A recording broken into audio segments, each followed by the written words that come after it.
Okay, so just real quick, I would like to apologize for the infrequency of uploads on this channel and for this series. The Kobe video I uploaded on the main channel this week, as well as my plans for my new schedule, really interfered with this series and it got put on the back burner, but now that everything is settled, that shouldn't be an issue anymore. With that out of the way, the 2023 season is coming to a close. This team has been among the top of the league as expected. We are the #1 defense in the league for the 3rd year in a row. Now, I will say the offense overall has been disappointing in simulation. Part of that was a shot imbalance between PG and CJ. As a result, CJ averaged 16 this year, while PG averaged just short of 20, when I wanted around 18 from CJ and 24 from Paul George. So, I mean, it is what it is. I'm confident in this team in the playoffs, and that's what matters. While on paper, this team might not appear better than last year. First of all, this team was much better on paper than in reality last year, having the best record in the NBA and an MVP. And second, well, I just know this team is better. To close out the season, though, I wanted to do some quick grades for all of our rotation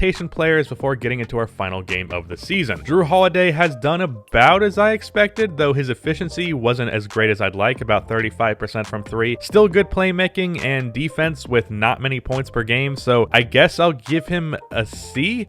Maybe? Yeah, C+. CJ's scoring went down and he didn't shoot more threes like I'd hoped. In fact, he shot less this year, actually below 6, though he was still efficient and he had an increase in assists per game, but overall, I'd say individually, he has been pretty disappointing. I'm going to give him a C. PG, while he has not averaged the points I wanted, he has been very efficient and brought great defense as expected, so he hasn't had the production that I'd like. I'll still take the efficiency and the defense, but I guess I'll just give him a C+ for being a tad bit of a disappointment. Grant averaged 12 this year, shot okay from 3, still a good defender, pretty much about what I expected, so B. By the way, B is my benchmark for meeting expectations, and Grant has done that. Ben Simmons has honestly been better than his MVP year, which means he might actually have a shot at the award again. I'm not sure who that's going to, but his scoring average is still at 25 a game when I expected it to drop, and this time around he is close to 9 assists per game instead of like 6. Also shot nearly 30% from 3 on 1.7 attempts, which is cool, I guess. So I'll give him an A- because I didn't expect him to maintain that scoring average while increasing his assist average. Goran Dragic's efficiency has not been great. His assist average isn't all that great either for his minutes, but he also hasn't been bad or anything, so I guess I'll just give him a C. Gary Trent, if he continues on this path, will be the most efficient three-point shooter of all time because the guy shot 48% from 3 on 5 attempts per game this year. Like, what the fuck? I just love Gary Trent. A+, man. That efficiency deserves an A+. PJ Tucker has been everything I expected. He shot the ball twice a game. Now, his efficiency from the field is disgusting, but his three-point percentage is fine, and his defense is good, so I'll just give him a B. LaMarcus Aldridge has shot well from 3, averaged 10 and 4 in about 18 minutes per game, which basically means he did what I wanted him to do. Extra scoring presence, threat out of the pick and pop, B. But with that out of the way, let's get into a game versus Joel Embiid and the Portland Trailblazers, which, spoiler alert, is the best game of this series so far. Alright, if you remember back to the previous offseason, this is not the Blazers team we have seen in the past 2 years,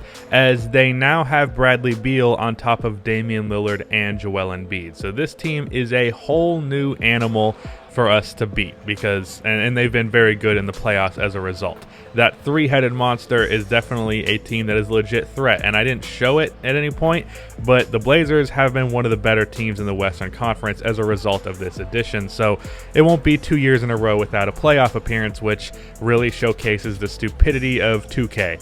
On this post-up right here against Andre Roberson, Ben gets that kind of fadeaway over him, and then to close the first quarter, Damian Lillard gets the dunk. So early on, a relatively close game, and it's been a pretty defensive game as well. LaMarcus Aldridge against his former team, the team that drafted him, over Nasir Little with the fadeaway.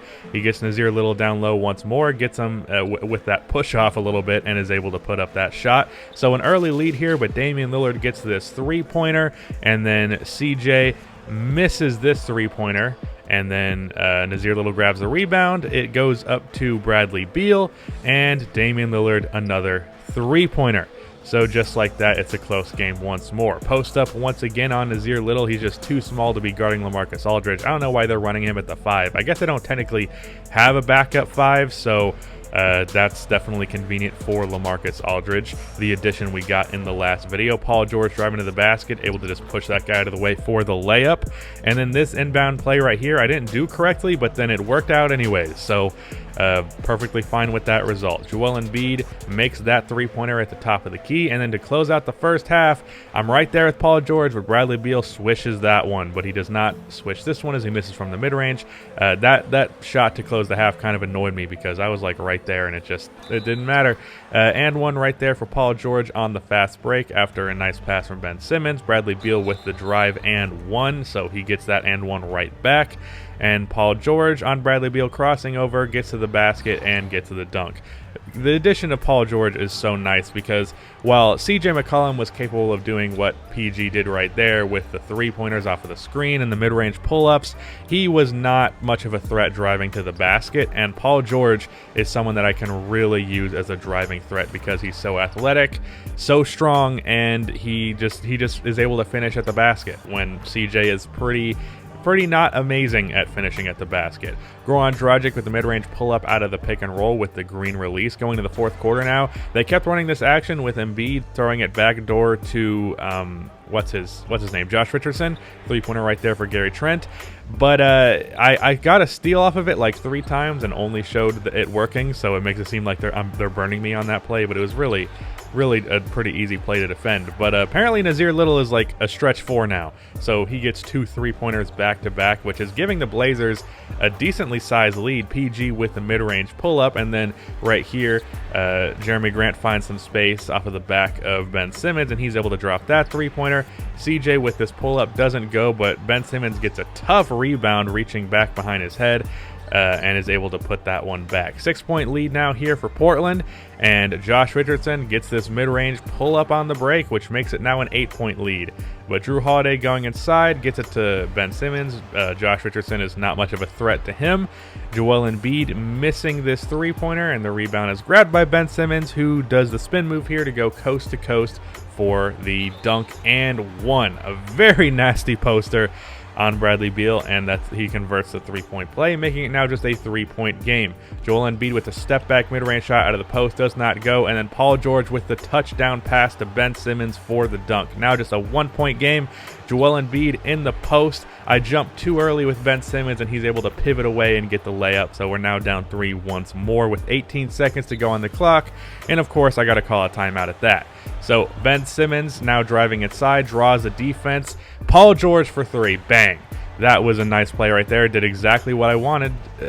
Paul George did exactly what I wanted to, flaring after that 3. But Joel Embiid, 2 seconds on the clock, fade away over Ben Simmons.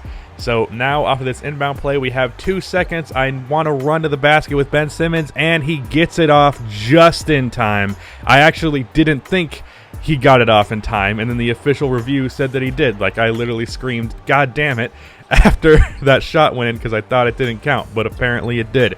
So we are now in overtime.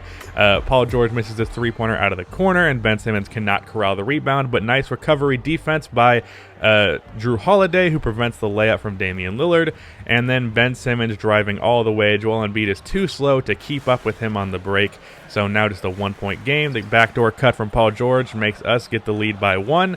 Paul George misses that floater, though, and then Damian Lillard on this break with a lot of white jerseys ahead of him gets it to Joel Embiid, who gets the and one over Paul George. And now we find ourselves with a 2-point deficit. Ben Simmons with the easy move and drive inside. He's having a hell of a game, and you're going to see by the end of the game, the stats in this one is crazy. Not able to corral the rebound after that block on the Embiid jumper, and he is able to get a dunk out of it. So that was definitely an annoying possession, but Ben Simmons with the dunk right back. Tied game here off of the inbound. Joel Embiid with a step-back 3-pointer that may or may not have caused me to rage when that shit happened. And then Joel Embiid with another layup. So 5-point game. Embiid misses that fadeaway shot. Luckily, that would have been the dagger if not. And then Jeremy, with the ref on him, is able to green that three-pointer. That was a huge shot. Damian Lillard misses this three-pointer at the top of the key, and Ben, with Embiid on him, driving inside, able to get the reverse dunk to tie this game up with 35 seconds left. Joel Embiid misses this mid-range pull-up, and on this possession here, I get a decent look with CJ, but I realize if I slow it down, I had Ben Simmons on Damian Lillard, and I could have forced that post up and taken advantage of that, but I get a second chance here because Damian Lillard gets a charge on Jeremy Grant. So to close this game, I'm going to do what I wanted Paul George to be here for. Time to close this game. Paul George off of the screen with the catch, one dribble, pull up, bang. We win the game. I'm no Mike Breen, as you can tell by my commentary, but this game, buzzer beater to close the fourth quarter to go into OT, and then buzzer beater to win overtime for Paul George. Ben Simmons with 39 on 19 for 20 shooting. Paul George with 21 points, 9 for 20 shooting. Dragic played well. CJ had a rough game, but Ben Simmons only missed one shot and almost got a triple-double with 25 rebounds and almost 40 points. Like, that's absolutely insane. Paul George with the game winner. Ben Simmons with the game-tying shot. Absolutely amazing performance. All right, I'll be honest, I forgot to record the end of season awards, but Ben won MVP when I wasn't even trying to get him to win that award. In fact, I really wanted him to win Defensive Player of the Year, which he did not, nor did he even make All Defensive First Team, and that's actually all for the awards for this team. It was literally just Ben Simmons MVP and All Defensive Second Team. And we finished with the third best record in the NBA, which makes us the third seed in the East, because the East is the powerhouse in the NBA now. And that closes our season and our first round matchup for the playoffs. Well, I guess we have a second date with the Orlando Magic. That is the end of this video. Please be sure to like and subscribe for more MyNBA content like this, and cue the outro music.